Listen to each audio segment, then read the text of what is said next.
Programme मध्य मुकाबले में खुशामदीद। मैं हूं रबिया एहसन और मेरे साथ मौजूद है आमिर मतीन और रऊफ क्लासरा। और आज के प्रोग्राम में जिन टॉपिक्स पे हम बात कर रहे हैं उसमें सबसे पहले सियासी हालात कशीदा, इमरान खान की धमकियों के बाद ताकत का इस्तेमाल शुरू, पुलिस पार्लियामेंट लॉजेस में दाखिल, ऑपोजिशन रहनुमाओं की गिरफ्तारियां, रहनुमाओं का सख्त एहतजाज, फजलुर रहमान अपनी फोर्स लेकर पार्लियामेंट लॉजेस पहुंच गए। वजीर दाखिला शेख रशीद ने हालात खराब होने का खदशा जाहिर कर दिया।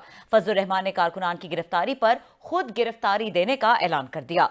कारकुनों को इस्लामाबाद पहुंचने की हिदायत, इमरान खान हुकूमत का डी चौक में तारीखी पावर शो का ऐलान।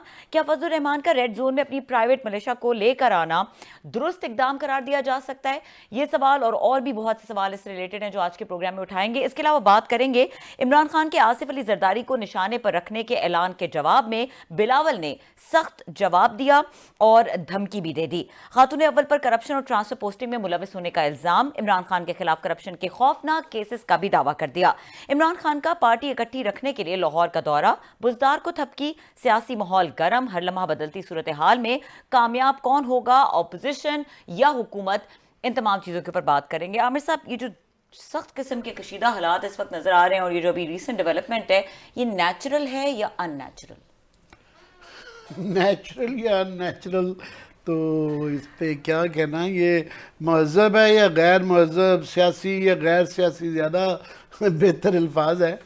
मगर जो भी है नहायत संजीदा है और बुरी है और बहुत ज़्यादा मुल्क के लिए ख़तरनाक है कि इस जो ख़ित्ते की सूरत हाल है और जो दुनिया की सूरत हाल है कि आज इस वक्त DGISPR ने अभी जो प्रेस कॉन्फ्रेंस की है कि मियां चन्नू में वो जो एक मिसाइल गिरा है, प्रोजेक्टाइल जिसे वो कह रहे हैं, वो बहुत ज़्यादा ख़तरनाक हो सकता था कि ऐसे मौक़ों पे अगर रडार चीज़ों को गलत पिक कर लें, उसको हमला समझ लें तो हमारे मिसाइल भी अलर्ट हो सकते थे, उसको हमारे जहाज़ स्क्रैम्बल होके, ये पूरा एक सिस्टम होता है। तो दूसरा वो एयर रूट्स जो इंडिया में भी थे और हमारे यहाँ भी जो है काफ़ी जहाज़ उन एयर रूट्स के ऊपर चल रहे थे, तो वो अभी पता नहीं क्या था। अभी अच्छी बात है कि इन्होंने भी कोई स्पेकुलेशन नहीं की, हम भी नहीं करना चाहते, इंडिया से भी कोई नहीं आई, मगर ये कुछ भी, ये एक खित्ते के ये सूरत हाल है कि छोटी सी चिंगारी भी कई दफ़ा एक बहुत बड़ा तूफान ले आती है। फिर ये अब यूक्रेन में देखें, एक ऑयल जंग चल रही है, एक एक्चुअल जंग चल रही है, तेल के मसले हैं, गंदम के मसले हैं कि क्या होगा पूरा। उस दौरान में यहाँ क्या हो रहा है? बात यह है कि हुकूमतें आती हैं, हुकूमतें जाती हैं, आना जाना इतना ज़्यादा इसके अंदर कोई जो है गलत बात नहीं है अगर तरीके से किया जाए, उसके अंदर कानून और आइन के मुताबिक चीज़ें की जाएं। तो आप इंडिया में देखिए, आज इलेक्शन हुआ है और क्या खूबसूरती से जो है ना, राहुल गांधी साहब ने भी वो मुबारकबाद दी है और उन्होंने कहा जी हम हार गए हैं। उधर से सिद्धू साहब का आया, पंजाब में वो हारे हैं, कांग्रेस हारी है, उन्होंने कहा जी हम बिल्कुल लोगों की उसके मुताबिक थैंक यू, जिन्होंने हमारा दिया, जिन्होंने दिया उनका भी थैंक यू। वह महज़ब माशरे इस तरह करते हैं। तो आपको ये याद रहे कि हमारे यहाँ और दुनिया की तारीख में जो बड़े बड़े साने हुए हैं वो इलेक्शनों पे और ताकत की तब्दीली के मौके पे हुए हैं।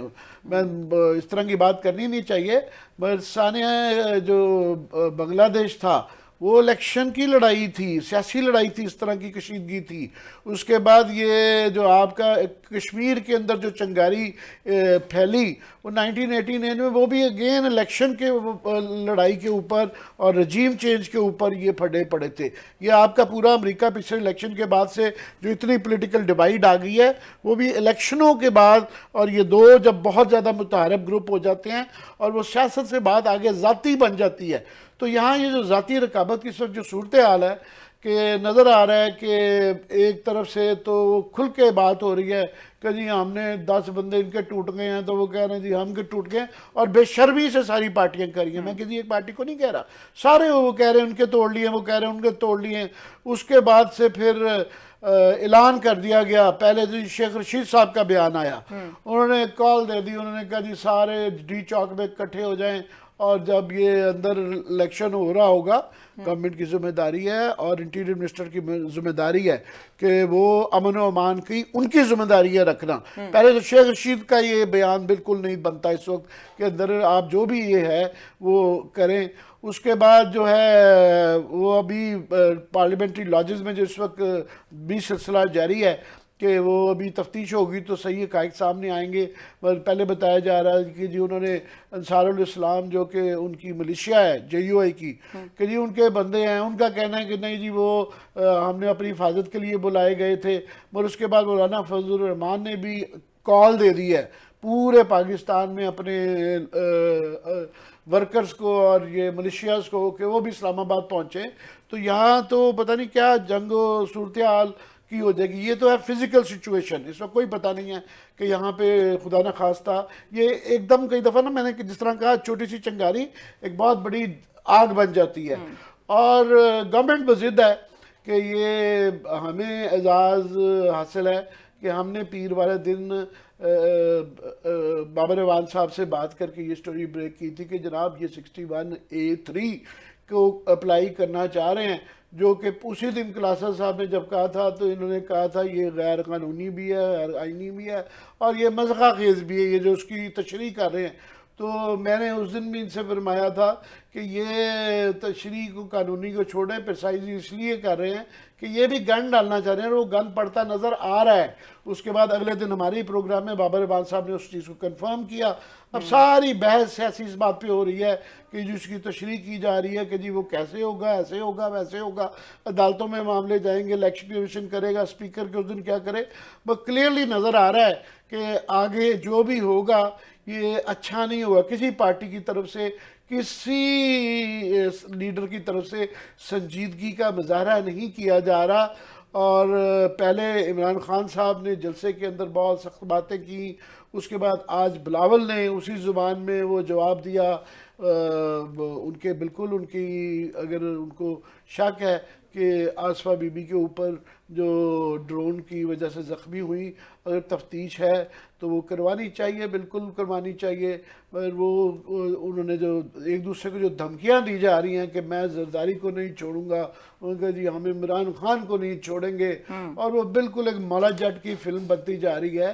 एक बहरहाल एक हम 22 करोड़ का एक न्यूक्लियर मुल्क है और स्टेक्स बड़े हाई हैं, मुल्क के बड़े हालात संजीदा हैं। तो इसके अंदर ये जो है हुकूमतें, मैंने कहा कि आती जाती रहती हैं, वो ठीक है, वो सियासी गेम सारी रहेगी। अगर ये गैर आइनी काम किए गए, इवन तोड़ने वाला काम बहुत गलत है कि जी वो पुरानी जिस हम समझते थे कि वाकई मैं समझता था कि वो सियासत ख़त्म होगी, कानून में तब्दीली इतनी सख्ती आ गई है, तो वो नहीं। वो जब तक आपकी आदतें, नीयतें और आपके सियासी रवैये ठीक ना हो तो कोई कानून की तब्दीली और आइन की तब्दीली जो है ना उससे फ़र्क नहीं पड़ता। I just hope, I have my fingers crossed कि ये मामला इस तरह से तय हो जाए। ठीक है क्लास साहब, ये बताइए कि एक तो ये सिचुएशन लीड किस तरफ कर रही है, क्या प्रोबेबिलिटीज़ और पॉसिबिलिटीज़ हैं, क्योंकि अभी हर तरह की बात हो रही है, लोग कह रहे हैं कि ये होने वाला है, वो होने वाला है। सो वेयर एग्जैक्टली आपको लग रहा है कि चीज़ें कहाँ जा रही हैं? एंड सेकेंडली, जिस तरह से गवर्नमेंट ने रिएक्ट किया इस सिचुएशन में और जिस तरह से मौलाना फजलुर रहमान ने कहा और अब जो उन्होंने कॉल दे दी है कि सब आ जाएँ, कारोबारी ज़िंदगी बंद कर दें, रोड्स बंद कर दें, सो ये is it right thing to do at this time? बड़ा अहम सवाल है आपका, बल्कि 2-3 सवाल आते हैं। पहले तो अभी आमिर भाई ने जैसे बात की है ना, ये मैंने उस दिन ये नहीं कि छोटे मोटे, हम डॉक्टर शरीफगंज साहब के साथ बड़ा टाइम मैंने गुजारा है, उनसे ये बातें चीज़ें सीखते रहते हो। हर बंदा, ये तो लिखी हुई चीज़ें हैं जो आइन की बात हो रही है। बाबर अवान साहब से भी बड़ा मैं सीखता रहा हूँ, उनसे भी सीखने का मौका मिला, लॉ को जानते हैं, कॉन्स्टिट्यूशन को जानते हैं। तो जब ये बात हो रही थी, पहले वहाँ से शुरू करते हैं कि जनाब कि ये वहाँ पे वो स्पीकर, मतलब मैं हैरान हो रहा हूँ, कल से बहुत सारे हमारे दोस्त हैं ट्विटर पे और वो टीवी वगैरह पे कह रहे हैं कि उन्होंने ताकत दे दी है, पावर दे दी है कि प्राइम मिनिस्टर ऑफ पाकिस्तान वो डिक्लेयर कर सकता है कि ये बंदा जो है ना ये डिफेक्ट कर गया ना, क्योंकि लिहाजा इसका ना वोट डाल सकता है ना ये अभी मेंबर है, ख़त्म हो गई। दूसरा वो कहते स्पीकर जो है ना उसने रूलिंग दे दी कि जनाब कि आप लोग जो है ना क्योंकि वोट डालने आए हैं, आप डिफेक्ट कर गए, आप भी ये डिस्क्वालीफाइड हैं अजम्पशन पे। मैंने उस वक्त भी एक अर्ज़ की थी वेरी हम्बली, क्योंकि बाबर अवान साहब मुझसे ज़्यादा जानते हैं, मैं कहूँगा। आज उसी बात को उन्होंने एतजाज़ एहसन साहब ने भी एंडोर्स किया। ये नहीं कि मैं कोई बड़ा सियाना हूँ, मैं ये सामने की बात नज़र आ रही थी। अगर ये हक राइट है उसको प्राइम मिनिस्टर को, तो फिर आप इलेक्शन कमीशन को किस लिए भेज रहे हैं फिर कि आप डिसाइड करें 30 दिन है, आप नोटिस देगा, उनको बुलाएगा, हियरिंग करेगा। या स्पीकर को क्यों कहा गया कि आप रेफरेंस जो है ना उसको भेजें इलेक्शन कमीशन को? फिर तो स्पीकर को कहा जाए कि आप नोटिफिकेशन करके डिस्क्वालीफाई कर दें और इलेक्शन कमीशन को अपना अब नोटिफिकेशन भेजें, आपको रेफरेंस भेजने की जरूरत नहीं है। अब इंटरप्रिटेशन किस चीज़ पे कर? डिक्लेरेशन, एक ही लफ्ज़ को पकड़ा हुआ है इन्होंने, और हमारे कोई यार दोस्त जो हैं वो भी उसी ही लाइन को लेकर आगे बढ़ रहे हैं। वे डिक्लेयर करेगा प्राइम मिनिस्टर ये कह के, जब तक कोई एक्ट नहीं हो जाता, मतलब रऊफ को आकर गिरफ्तार कर लो। क्यों कि रऊफ ने सोचा मैं बाहर निकलूंगा, किसी गाड़ी को मैंने पत्थर मारना। आपने बड़ा इंटरेस्टिंग मशवरा भी दिया था कि 176 के वो दे दें, ताकि पता नहीं कौन से वाले जो है ना वो होगा, बांस ना बजेगी बांसुरी में, फिर सबको अब डिस्क्वालीफाई कर दें ताकि प्राइम मिनिस्टर के खिलाफ वो ना हो सके। मैंने जनाब आपको पता चल गया रऊफ ने कहा मैं बाहर निकलूंगा, सड़क पे किसी को पत्थर मारूंगा, पुलिस आकर मुझे गिरफ्तार कर लेगी। ये कहीं लॉ में नहीं लिखा हुआ, अनलेस वो कहते हैं आई कमिट अगर खुदा ना खासा कोई क्राइम। तो जब तक वो क्राइम नहीं करेंगे, जब तक वो उस फ्लोर क्रॉस नहीं करेंगे, प्राइम मिनिस्टर के खिलाफ वोट नहीं डालेंगे, how will you establish it कि उन्होंने डिफेक्ट किया? ये कॉमन सेंस की बात है। सिर्फ ये कह देना कि प्राइम मिनिस्टर ने क्योंकि डिक्लेयर कर देगा, वो कर दे डिक्लेयर। यही तो बताया गया कानून में कि प्राइम मिनिस्टर पार्टी हेड लिख के भेजेगा कि फलां फलां 8-10 बंदे हैं जिन्होंने मेरे आके लाइन के खिलाफ वोट डाला है, वो स्पीकर को भेजेगा। मैं इनको पार्टी की तरफ से ये रिकमेंड करता हूं, या मैं ये आगे डिक्लेयर करता हूं, इनको डिस्क्वालीफाई करें अंडर आर्टिकल फलां फलां। तो स्पीकर उसको उनका लेटर लेके वो फॉरवर्ड करेगा आगे, उसमें डिक्लेयर करके ये मेरे पास आए और मैं इलेक्शन कमीशन को भेज रहा हूं, आप इनको ना वो करें, इनको डिनोटिफाई करें अंडर आर्टिकल फलां फलां। अब ये तमाम, अब जब प्राइम मिनिस्टर को आपने ये बातें समझा दी हैं, और आज मैं सुन रहा था तारिक बशीर चीमा साहब को एक प्रोग्राम में, तो उन्होंने सही बात की। मैं भी ये कह रहा हूँ 2-4 दिन से, मेरे दोस्त भी हैं, कोई 2-4 नाराज भी हो जाएंगे, prime minister is being misguided, और बड़े बुरे तरीके से। वही जो आजकल ट्रंप के बारे में किताबें अभी आ रही हैं ना, आजकल वहाँ पे न्यूयॉर्क टाइम्स में स्टोरीज छप रही हैं, वाशिंगटन पोस्ट में, या उनकी बुक्स आ रही हैं, उनके करीबी जर्नल जो थे या उनके अटॉर्नी वगैरह थे, उनको भी यही मशवरे दिया जा रहे थे एग्जैक्टली कि आपने यहाँ पे 20 जनवरी को आपने पावर नहीं छोड़नी। जो आमिर ने बात की, बड़ी अहम बात है कि आपने मशरकी पाकिस्तान क्यों अलग हुआ था कि आपने उनका जो कॉन्स्टिट्यूशनल राइट था, लीगल राइट था, जब पावर जो जानी चाहिए थी शेख मुजीबुर रहमान साहब को, आपने नहीं दी। आपने पावर होल्ड करने के लिए मुल्क को तोड़वा लिया, आपने 2 हिस्से करवा लिया, अलहदा मुल्क बनवा दिया, लेकिन आपने कॉन्स्टिट्यूशन के तहत आपने शेख मुजीबुर रहमान को वो आके पावर नहीं दी, अक्सरियत को पावर नहीं दी अक्सरियत, बल्कि उनको आपने यहाँ फांसी का ऐलान करवा के उनको यहाँ पे आपने कैद रखा हुआ था, जेल में रखा हुआ था। ये हमारे हालात थे। अब आप वही चीजें आप उसमें करने जा रहे हैं, और वजीर आजम साहब जिन लोगों पे ट्रस्ट करते हैं उनका भी उनकी रिस्पॉन्सिबिलिटी बनती है। एक मशवरा जो होता है ना, ये कहते हैं एक उसकी अमानत होती है। अब मशवरा तो ठीक दें प्राइम मिनिस्टर ऑफ पाकिस्तान को, अगर वो नहीं भी सुनना चाहता, मुझे 2-3 लोगों ने कहा भाई साहब वो तो अपने खुशामद के अलावा या अपना मनपसंद के अलावा किसी का मशवरा नहीं सुनना चाहते। मैं फेयर इनफ, आपकी तो ड्यूटी है ना, अगर आपसे कहा जाए कि हमें मशवरा दें, आप तो ठीक दें ना। आपको खतरा यह है कि अगर हमने बादशाह सलामत की मर्जी का अगेंस्ट मशवरा दिया तो दरबार ही हम नहीं रहेंगे, हमें दरबार से निकाल दिया जाएगा। आप अपनी दरबार में सीट रखने के लिए, पक्की रखने के लिए वज़ीर आज़म को गलत मशवरे दे रहे हैं, उसको लड़ाई की तरफ लेकर जा रहे हैं प्राइम मिनिस्टर ऑफ पाकिस्तान साहब को। मतलब है जो बातें उनको बताई जा रही हैं, ये आज जो कन्फेडरेशन शुरू हो गई है, आपने जो यहाँ पे, अब मुझे बताएं कि मैं कहता हूँ ट्रंप फार्मूले पे जा रहे हैं प्राइम मिनिस्टर ऑफ पाकिस्तान साहब, उन्होंने तो यही किया ना, आपने बुला लिया वर्कर, आओ भाई कैपिटल हिल पे आ जाओ। वो अंदर घुस के शुक्र करें उस दिन कोई पार्लियामेंटियन नहीं मारा गया, एजिटेशन, वो तो उस बल्कि बाद में खबरें नैन्सी पेलोसी जो है उनको ढूंढ रहे थे कि किधर है जो स्पीकर है उनके हाउस की, मारे हम इनको। 1-2 बेचारे लॉ एनफोर्समेंट वाले मारे भी गए थे। आप ये एक बात कर रहे हैं कि अपोजिशन जो है अगर बाइंग कर रही है, सेलिंग कर रही है, वट एवर जो भी कर रही है, तो जनाब आप उस पर लीगल आपके पास तरीके हैं ना, लीगल चीजें हैं, लॉ एनफोर्समेंट है, दीगर चीजें। आपने क्या काम किया है? इमरान खान साहब के थ्रेट से काम शुरू हुआ, जो मेरा ख्याल नहीं करनी चाहिए थी। आपके पास एक डिफाइन किस्म का लॉ बना हुआ है, एक कानून बना हुआ, इसलिए कानून बनाए गए हैं कि आपने लॉ लेसनेस नहीं करनी। SOPs हैं, आर्टिकल 63 है आपके पास, प्राइम मिनिस्टर ऑफ पाकिस्तान का कैसे इलेक्शन होगा, नो कॉन्फिडेंस होगा, सारी चीजें हैं। आपको ये लड़ाई पार्लियामेंट के अंदर लड़नी है। आपने कहा नहीं, हम ये सड़क पे लड़ाई लड़ेंगे, हम आएंगे सड़क पे आएंगे। मतलब हमाद अजहर का मैं ट्वीट देख रहा था भाई, माशाल्लाह, मतलब वही आमिर भाई वाली बात, कल के बच्चे हैं सर, उठे हैं, पहली दफा आके इलेक्शन जीते हैं, लड़े। मोस्टली जो लोग लीड कर रहे हैं ना, इमरान खान साहब का जो पैक है जो इस वक्त, वो मोस्टली पहली दफा आए हैं और मोस्टली यंग हैं, यंग ब्लड है। मैं नाम नहीं लेना चाह रहा, फिर कोई रोला पड़ जाएगा। 3-4 जो उनके बड़े इस वक्त मतलब जोश से आज जिन्होंने प्रेस कॉन्फ्रेंसेस भी की हैं, चीजें की, they are young blood. Young blood का तो होता है, वो रश ऑफ ब्लड है, लड़ते हैं। उन्होंने जनाब कि हमने डी चौक में उस दिन बहुत बड़ा जलसा करें, एक दिन पहले, जिस दिन पहले यहाँ पे नो कॉन्फिडेंस मोशन होनी, नंबर 1। दूसरा उन्होंने कहा शेख रशीद ने, मतलब Sheikh Rashid in any civilised country should have been dismissed. आप ये कैसे कह सकते हैं उनको कह के जनाब कि मैं अपने PTA के वर्कर जो हैं आपको देख लेंगे, आपको सड़कों पे देख लेंगे, आपके घरों को देख लेंगे, हम आपका घेराव कर लेंगे। ये इंटीरियर मिनिस्टर कह रहे हैं। जब आप ये थ्रेटनिंग टोन देंगे, फिर उसके बाद हमारे दोस्त फवाद चौधरी साहब आए हुए थे, उन्होंने भी थोड़ा सा आके तेल डाला है उस पे चीज़ों पे, वो बड़ा उनका इंटरेस्टिंग था। आप जब ये थ्रेट करेंगे और हुकूमत आपके पास है, फोर्स आपके पास है, तो अपोजिशन तो फिर ये काम करेगी, जो कि मैं फिर कहता हूं कि नहीं करना चाहिए था। बल्कि मौलाना साहब ने ये काम करके अपनी मॉरल पोजीशन भी वीक की है और हुकूमत को मौका दिया है कि इनको आके पोर्ट्रे करे कि ये ट्रबल मेकर हैं। मतलब मौलाना साहब को कोई राइट नहीं पहुंचता कि आप अपनी प्राइवेट फोर्स मंगवा लें, एक मलेशिया आपने रखी हुई है, आपके मतलब बंदे हैं, वो वर्दियां पहने कैपिटल में आ गए हैं, पार्लियामेंट को उन्होंने आके हॉस्टेज कर लिया है, टेक ओवर हो गया इस्लामाबाद का, क्यों कि हमें बचाने के लिए आएंगे। दोनों साइड्स इस वक्त इतनी खौफजदा हैं एक दूसरे से, और जितनी पावर मतलब स्टेट यूज करना चाह रही है उतनी पावर जो है वहां पे अपोजिशन यूज करना चाह रही है। अब जो माहौल बन चुका है लास्टली, वो एक फिल्म है आमिर साहब की देखी हुई है, वन ऑफ माई फेवरेट्स, वो कहते देयर विल बी ब्लड। क्या फिल्म है, वैसे क्या खूबसूरत फिल्म है, उस पर उसको देखने वाली है। ये सिचुएशन है, ये लेके हैं कि देयर विल बी ब्लड, और ऑलरेडी ब्लड में देख रहा था, वो बस स्क्रीन पे शुरू हो चुका है। जिस तरह के ऑपरेशन हो रहे हैं, सारी जिम्मेदारी है ना at the end of the day buck stop at the prime minister office, कि आप प्राइम मिनिस्टर हैं, लॉ एंड ऑर्डर कायम रखना, यहाँ पे आपको सुकून रखना, एक प्रोसेस को लीगली कॉन्स्टिट्यूशनल तौर पर फॉलो करवाना, ये आपका काम है। वो 70 वाली या उस 71 वाली तारीख ना दोहराएं जो आमिर ने बात की, बड़ी इंपॉर्टेंट है। वक्फे पे जाने में सिर्फ खान साहब की एक कह दूं, ये जो उन्होंने मिसाल दिया है कि ये नैन्सी पेलोसी को वहाँ पे ढूंढ रहे थे और वहाँ पे ये खतरा था कि कोई कांग्रेसमैन या सेनेटर वहाँ पे मारा जाता। इस वक्त खुदा ना खास्ता जो लॉजेस में सिचुएशन, जो इमेजेस हैं, वो MNA हजरात जो है वो दरवाजे तोड़े जा रहे हैं, मलिशियाज आ चुकी हुई हैं, MNA पुलिस की टायर गाड़ियों के ऊपर निकाल रहे हैं, वो रोक रहे हैं। वो ऐसे मौके पे कुछ भी हो सकता है, पता नहीं चलता, कोई शरारत में, कोई हादसाती तौर पे, कोई जानबूझ के जो है साजिश के जरिए जो है एक गोली चल जाती है, कोई मर जाता है। मैंने कहा ना कि छोटी चिंगारी होती है, उससे बड़ी चीज़ बढ़ जाती है। तो हम बहुत ज़्यादा चांस ले रहे हैं इस तरह के इश्तिहाल अंगेज बयानात देने के, और अपोजिशन चाहे दे, वो उन्होंने कई दफ़ा वो देते हैं और पब्लिक जुलूस में लेता है, मगर इंटीरियर मिनिस्टर आपका कैसे दे सकता है? सबसे ज़्यादा गैर जिम्मेदार शेख रशीद है।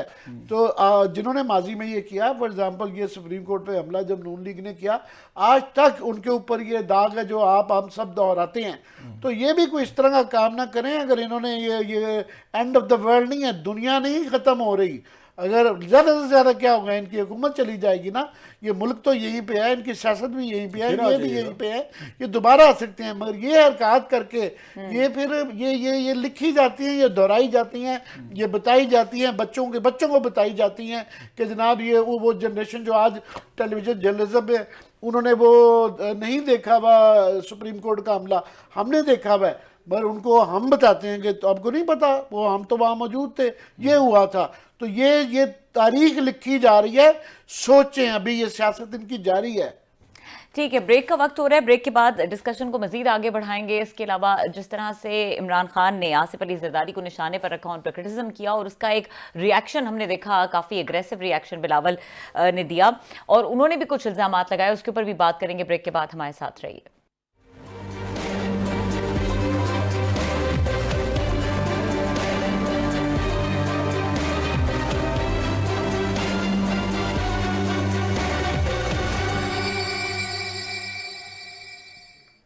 Welcome back. आमिर साहब, आपकी तरफ मैं आऊंगी। क्लास साहब कुछ ऐड करना चाह रहे थे, फिर हम पॉलिटिकल सिनेरियो को डिस्कस करें। अभी हमने वो बात की है ना, जो मैंने प्राइम मिनिस्टर ऑफ पाकिस्तान पे जो मैंने बताया कि मेरा ख्याल है कि उनको गलत एडवाइसेस दिए जा रहे हैं, या वो अपनी उसके अलावा कुछ सुनना नहीं चाह रहे कि जो उनके जहन में है कि मुझे क्या एडवाइस होनी चाहिए, क्योंकि लोग पूछ के अगले के साहब का मूड देखते हैं।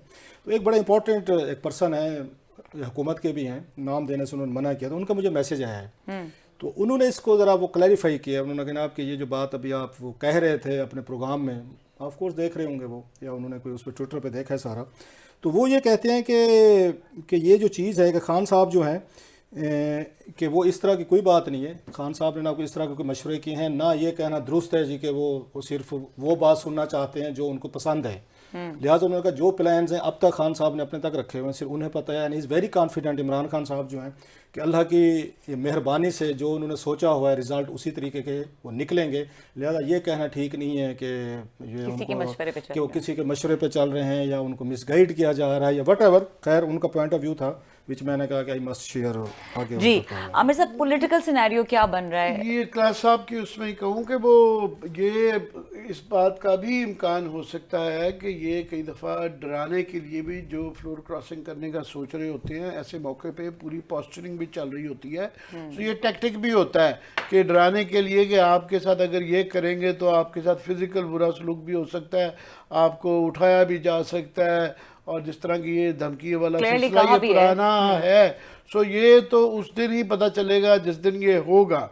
मगर उसकी अंदर सियासत, ये तो पक्की बात है कि ये तारिक बशीर चीमा साहब ने फॉर एग्जांपल ये जो कहा है ना कि उनको मिसगाइड किया जा रहा है, ये क्लास साहब ने उनको कोट किया था वैसे कि उन्होंने ये उनके अपने एलाइज कह रहे हैं कि ही इज बीइंग मिसगाइडेड, तो वो उनको कॉल तर्जमान साहब उनको भी कर लें तो बेहतर है। वो इसलिए भी तारिक बशीर चीमा साहब ये कह रहे हैं कि एलाइज जो अपनी बीच में से पाउंड ऑफ फ्लैश ढूंढ रहे थे कि हमारी वैल्यू बढ़ गई है, प्राइम मिनिस्टर बहादराबाद जा रहे हैं, कभी चौधरी शहजाद की तबीयत पूछने जा रहे हैं, और बड़ी मैं कहूँगा शर्मनाक हालत है कि जीडीए के लोग जो हैं 3 बंदे 2 इलेक्टेड हैं उनके, तीसरी सीट उनकी कोटे की है, उसमें 2 जो है वो इनकार कर रहे हैं, वो कह जी हम नहीं मिलते, हमारे पास टाइम नहीं है प्राइम मिनिस्टर के लिए। तो ये एक बड़ी एक अफसोसनाक सूरत हाल है।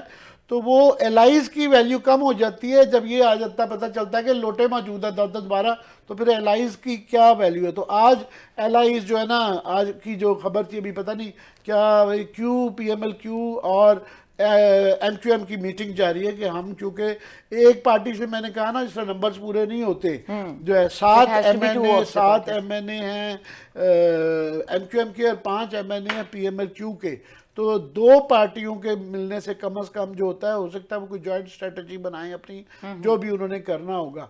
मगर ये पक्की बात है कि अगर आईनी तरीके से एलाइज के बगैर ये किया गया, लोटों के फ्लोर क्रॉसिंग करवा के, तो उस दिन चाहे ये इस तरीके से ना भी हो, क्योंकि स्पीकर साहब को भी जो एतजाज हसन साहब कह रहे थे कि अगर स्पीकर साहब उनको नहीं वोट डालने देंगे जो कि उनका आईनी हक है, तो वो खुद भी डिस्क्वालीफाई हो सकते हैं, और जो लोग भी उनको फिजिकली रोकेंगे उनके ऊपर भी डिस्क्वालिफिकेशन की मुकदमे बन सकते हैं, केस बन सकता है।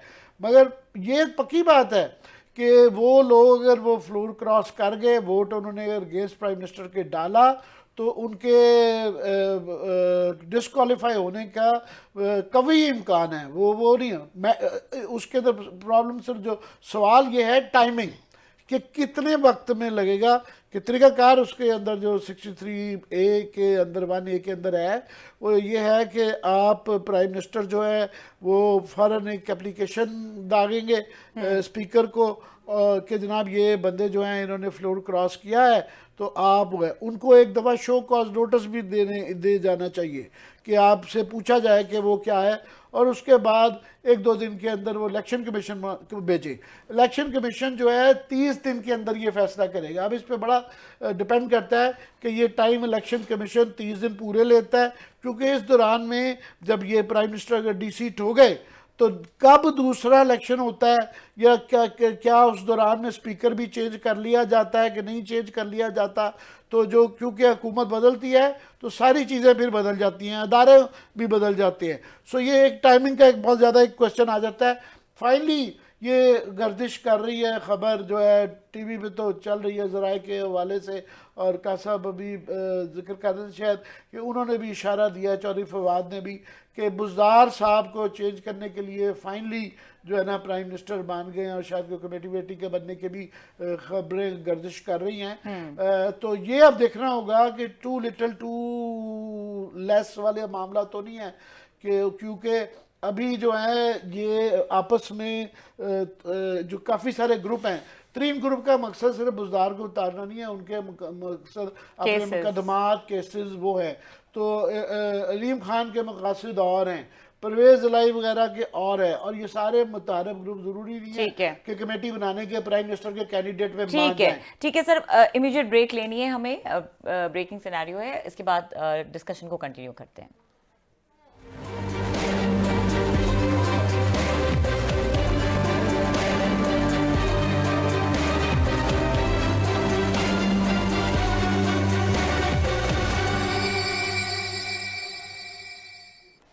Welcome back. क्लास साहब, अभी interior minister live press conference कर रहे हैं और वो अभी भी यही बात कह रहे हैं कि हम कोई लिहाज नहीं करेंगे। तो ये आई थिंक हम यही बात करें कि उनकी टोन ज़रा एग्रेसिव है और वाइल बीइंग इन गवर्नमेंट इस तरह नहीं बोलना चाहिए। मैं बड़ी मुश्किल से अपने आप को रोके बैठा हूँ कि मैं नाम ना लूँ। तो क्यों ना ले नहीं ले रहा सीरियस ना ले अदर मेरा बड़ा दिल कर रहा है। दुश्मनियां काफी बना भुगता लेते है हैं। हमने काफी बनाई है, आप और मैंने ये काफी पर दुश्मनी लोगों को पता है फिर तो कौन ले लें सर नाम। एजेंट प्रोविक वो जो होता है। इतना काफी था इशारा जो मैंने कर दिया था कि बहुत यंग गन्स जो है ना, खान साहब को इस वक्त थोड़ा सा ठंडे मिजाज होने की ज़रूरत है। शेख रशीद साहब ने जो आज दिन से काम शुरू किया हुआ है, शेख साहब के बारे में आमिर साहब से बेहतर को नहीं जानता, बल्कि आमिर साहब ने ही ये उनको ये खबर ब्रेक की थी जेल में जाकर। आमिर साहब ने बड़े कारनामे सारे इंजाम दिए, कभी वो कह बताते रहे थे नहीं मुबारक उनके हो, सारे। मैं कल जो है ना छुट रहा हूँ। ने पूरा बैकग्राउंड बताएं सर, पूरी बात बताएं कि वो क्या मसला शेख था। रशीद साहब जो है अभी वो कह रहे थे जो कुचल दूंगा फलाना दूंगा, तो याद रहे कि ये जेल के अंदर इनको जो बेनज़ीर के मुतल्लिक भी इस तरह की ज़बान इस्तेमाल करते थे और गवर्नर अल्ताफ़ साहब ने उस ज़माने में पूरा इनका इंतज़ाम किया था और ये जेल जा रहे थे। तो हमें उन्होंने 2 दिन पहले वो जज साहब से मिला दिया था और ये नुसरत जावेद और मैं थे। उन्होंने कहा ये ज़रा फैसला पड़े, 7 साल काफ़ी है और जाते हुए लीजिएगा, मुझे ओपिनियन दीजिएगा। अगले दिन मैं किसी और को मिलने जेल में गया तो आगे ये मुझे ड्योढ़ी होती है ना, तो उस ड्योढ़ी में मिल गए। तो इन्होंने कहा मुबारक हो, आमिद भी वो किसी और को मिलने आए हुए थे, वो भी मेरे साथ थे। तो इन्होंने कहा कल मैं आ रहा ਤੇ ਤੁਹਾਨੂੰ ਜਿਹੜਾ ਨਾ रोटी ਖਵਾਵਾਂਗਾ मीर साहब, थैंक यू, तुसी मेरे हक कॉलम लिखे ये वो। मैं कहा वैसे आप बिल्कुल नहीं जा रहे, आपको 7 साल सज़ा हो रही है और आपको कल ये वाला फैसला हो चुका है। तो इन्होंने कहा नहीं नहीं नहीं, मुझे इत्तला नहीं दी है, मेरे अपनी सोचें हैं। मैंने कहा आपकी सोचें। अगले दिन इनको 7 साल की सज़ा हो गई थी। तो ये भूल जाता है इंसान वो पुराना दौर। बात ये है, मैं हंस के इसके तो वसी मुझे आ गई है इनकी उस पर कि इंसान वो भूल जाता है अपने जेल के भी दिन और इस तरह की माजी की गलतियाँ। अभी इस वक्त देखिए ना उनकी ताकत का नशा। इस वक्त टाइम है संजीदगी का, ठीक है, you have to be firm. मगर जब आप खुद कहें, वो मुस्तफा खैर वाला वाक़या सुना दें जब उन्होंने इनको ये जरूर है, बाकी चीजें चलती मुस्तफा खैर का जो इन्होंने एक दफा मुस्तफा करके मतलब नेशनल असेंबली के अंदर स्पीच करते हुए उनके खिलाफ कुछ बातें की, भुट्टो पे अटैक किए थे वो क्या कि ये जो है मुस्तफा खैर कहीं बाहर गए सिगरेट पीने या पता नहीं, वो वारन वापस आए। तो इन्होंने उनको देखा ना तो ये एकदम निकल गए असम्बली से। उनके जी यहाँ थोड़ी देर पहले मैंने सुना मेरे मुतल्लिक भुट्टो साहब के मुतल्लिक कुछ जो है ना ये शेख रशीद साहब फरमा रहे थे, ये रिकॉर्ड पे उन्होंने कहा। उनका ये नवाज़ुद्दीन नसरुल्लाह साहब को ये हमारे पे रोल पे था, इसके 20 रुपए के पता नहीं 30 रुपए एक मुखबरी के मिलते थे। और ये जो है नवाज़ुद्दीन नसरुल्लाह की अंदर मीटिंग के अंदर बैठ के मुखबरी करने आता था और ऐसा लफ्ज़ इनके लिए इस्तेमाल किया था जो कि मैं टीवी पे काला बुरका पहन के आते थे और 20-30 रुपए इनकी एक खबर देते थे और मैं इनसे खुद रिसीव करता था। कौमी असम्बली के रिकॉर्ड पे है, तो लिहाजा मैं नहीं कह रहा। और इनके मुतालिक वो लफ्ज़ इस्तेमाल किया था जो मैं टीवी पे नहीं कह सकता। रहने थे आपकी वो रिकॉर्ड चेक करें। ठीक है, डिस्कशन जो है वो बड़े इंटरेस्टिंग मरहले पर है और पॉलिटिकल सिचुएशन इस वक्त बहुत ज़्यादा कशीदा नज़र आ रही है। ये हालात कहाँ जाते हैं इंतज़ार करना पड़ेगा, देखना पड़ेगा। और अपनी डिस्कशन को, अपने तबसरों को जारी रखेंगे अपने प्रोग्राम आने वाले प्रोग्राम्स में देखने के लिए शुक्रिया। इजाज़त दीजिए, अल्लाह हाफ़िज़।